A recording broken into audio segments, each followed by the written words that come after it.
যদি তুমি জীবনে বরকত পেতে চাও, সম্মান পেতে চাও, হৃদয়ের প্রশান্তি পেতে চাও, জেনা ব্যভিচার যেটা প্রেম দিয়ে শুরু হয়, জেনা ব্যভিচার যেটা প্রেম দিয়ে শুরু হয়, নজরকে হেফাজত না করার কারণে, চক্ষুকে নিম্নগামী না করার কারণে, চোখ দিয়ে যেটা শুরু হয় এটা তোমার শান্তি নষ্ট করবে, এটা তোমার রিজিক নষ্ট করবে, এটা তোমার এই শিথিলতা, হৃদয়ের সুকুন, প্রশান্তি, নীরবতা, এটাকে বলে কি স্থায়িত্বটা নষ্ট করবে, স্থিরতা নষ্ট করবে এটা।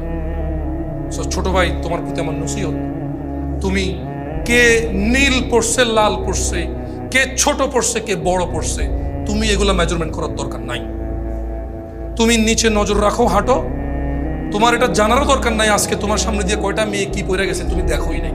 তুমি নিচে হাঁটো, যথাসম্ভব তুমি যতটুকু নিচে দেখে হাঁটা সম্ভব তুমি তোমার চোখকে হেফাজত করো। লজ্জাস্থান হেফাজত হবে, লজ্জাস্থান হেফাজত হলে তোমার হৃদয়ের প্রশান্তি নষ্ট হবে না ইনশাআল্লাহ। রিজিকের দরজা খুলবেই খুলবে। আল্লাহ তোমার জন্য যে হালাল ব্যবস্থা রেখেছে, শোনো আমি তোমার বলি, একটা ছেলে 18 বছর বয়সে কিন্তু জেনা করে নাকি করে না? কিন্তু যদি ও জেনায় না যেত, ওর হয়তো আল্লাহ হালাল ব্যবস্থাই করতো, কারণ ওর তো এটা রিজিক। এটা কি ওর? এটা ওর যৌবনটা কি রিজিক।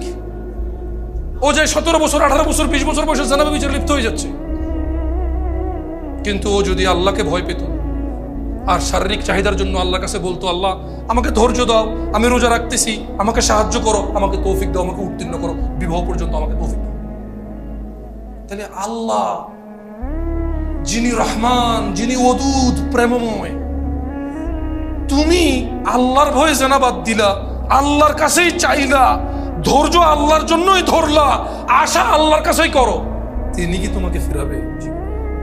তিনি হচ্ছেন উনি যিনি 99 জনকে হত্যা করার পর শুধু উনার কাছে শাস্তির ভয়ে আছে কিনা আমার মুক্তির উপায়, আমার কি ক্ষমা হবে, ক্ষমা কার থেকে? তাহলে ওই যে বনি ইসরায়েলের ঘটনা, ও 99টা মানুষকে মারার পর কার কাছে ক্ষমার জন্য? ক্ষমা হবে কিনা ব্যাকুল হয়ে গেছে। কার কাছের জন্য? আল্লাহ থেকে। ওকে যাদেরকে মেরে ফেলছে তাদের কাছের জন্য। ও তো টেনশন করতেছে যে আমাকে কি মাফ করবে কেউ, আল্লাহ কি আছে যে আমাকে মাফ করবে, বা আমার কি ক্ষমা হবে? 99টা মারার পরও কি ক্ষমা পাবো আমি? আল্লাহ কি ওর জন্য জমিনকে কাছে করে দেয় নাই? এই মাটি তুমি এক চুল নাড়তে পারবা? এই জমিন তুমি এক চুল নাড়তে পারবা? ভাই আমার, তুমি কি বনি ইসরায়েলের ওই 99 জন হত্যাকারীর চাইতে নিজেকে খারাপ মনে করো? কেন তুমি আল্লাহকে এত এত আল্লাহর বিষয় তোমার এত ধারণা খারাপ কেন? তিনি বলছেন লা তাকনাতু মির রাহমাতিল্লাহ, আল্লাহর দয়া থেকে নিরাশ হবা না। আল্লাহর দয়া থেকে নিরাশ হওয়াই গুনাহ। ইন্নাল্লাহা ইয়াগফিরুয যুনুবা জামিআ, আল্লাহ সমস্ত গুনাহ ক্ষমা করবে। ইন্নাহু হুয়াল গফুরুর রহিম, কারণ তিনি হচ্ছে ক্ষমাকারী, দয়ালু। তুমি কি ওই যে পতিতালয়ের মহিলা, তার চাইতেও খারাপ যে কুকুরকে পানি পান করিয়ে জান্নাতের বিষয় জেনে গেছে? আমাদেরকে আল্লাহ নবী সাল্লাল্লাহু আলাইহি ওয়াসাল্লাম জানাইছে যার বিষয় যে সে জান্নাতে প্রবেশ করবে। সে কি ছিল? পতিতা। কি ছিল? কে ছিল? তুমি কি তার চাইতে খারাপ মনে করো নিজেরে?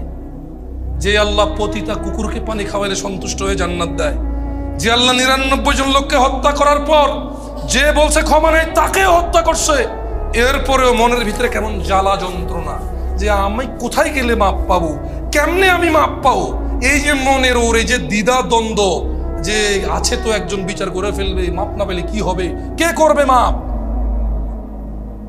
আল্লাহ তার জন্য যেই জমিন তুমি এক চুল নাড়তে পারো না, আরে নাড়বা কেমনে? ওই প্লেটে টুনে উড়ে গেছে দেখছো, বলতেছে যে ঢাকা শহর খালি করো, 24 লাখ মানুষ মারা যাবে, এত মানুষ মারা যাবে, তো ওই মাটি কি আল্লাহ কাছে করে দিচ্ছে? সুবহানাল্লাহ। বুঝছো তো যুবক ভাই আমার, আল্লাহ কেমন? হ্যাঁ, আল্লাহর বিষয়টা বুঝতে পারছো তো? ওনার ইচ্ছা। ওমর ইবনে খাত্তাব রাদিয়াল্লাহু আনহু, উনি কি আসলে জন্ম থেকে মুসলমান তোমার মতো? হ্যাঁ, উনি কারে মারতে আসছিল?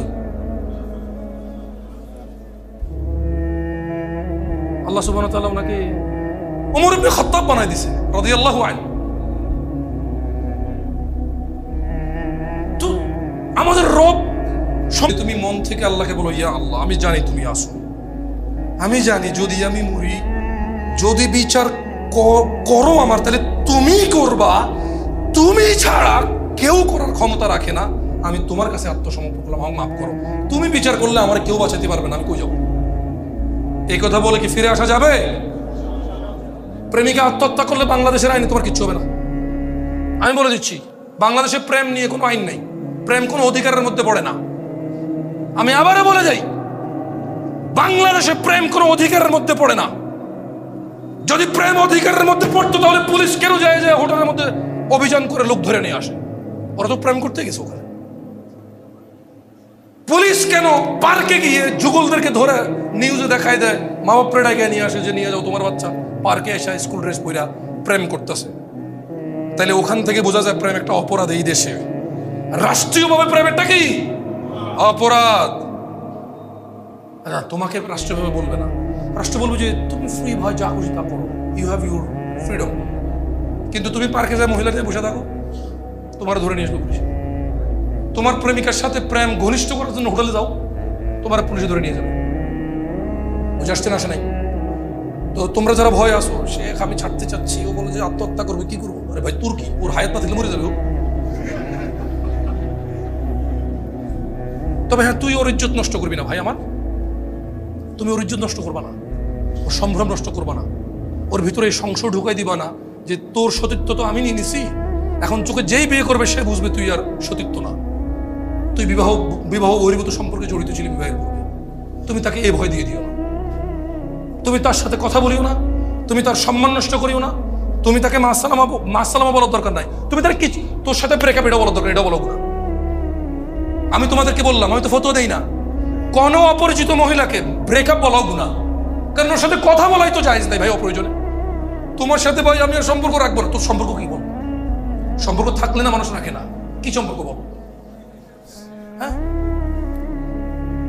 বোনরা কি আছে, মহিলারা কি আছে?